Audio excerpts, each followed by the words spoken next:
ninka dumar dhagraayo dhabcali tabaatahay dhabbahii rasuulkiyo diinteena noo dhiigan mid aan ku dhaqaano ka dhumay ayaa tahay dheeman hooyada oo bira iyo dharaar badan adhaxdeeda hurudo awadaana dheeftiyo dhacan kuwa u diido dalma fool xanuun iyo dhiiga uu ka baxayo intay naaska kuu dhigtay kugu qaaday dhabarko war miyaad dhibaatiyo dhagar iyo xanuun iyo dhib u geysanaysa dheeman hooyada oo bira iyo dharaar badan adhaxdeeda hurudo awadaana dheeftiyo dhacan kuwa u diido dalma fool xanuun iyo dhiiga uu ka baxayo intay naaska kuu dhigtay kugu qaaday dhabarko war miyaad dhibaatiyo dhagar iyo xanuun iyo dhib u geysanaysa dhoolay walaasha kula dhalatay adigoo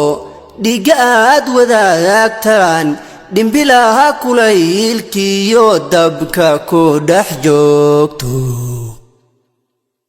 ku sayrtay dhididko ku karisay dhaarigo dharka ku dhaqayso war miyaad dhibaatiyo dharka aad ka jeexdiyo kufsi kula dhacaysa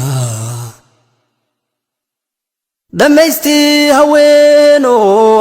ku dhaxday adigoo dhibta kula wadaagto dhallaanku xambaarto kurbadiyo dhibaatada ka dhowrtay adigoo reerka ku dhaqaysa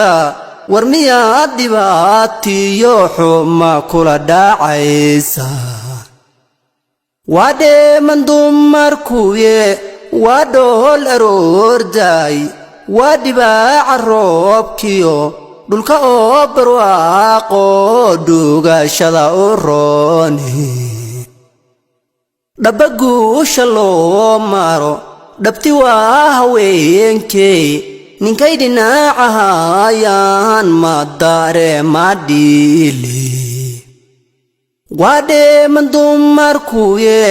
waa dhool aroorday waa dhibaaca roobkiyo dhulka oo barwaaqo dhugashada u rooni dhabba guusha loo maro dhabti waa haweenkey ninkay dhinacahayaan ma dareema dhiile guushu dhadhamiya ninka dumar dhagraaye sharaftood ku dheele kufsi kula dhacayo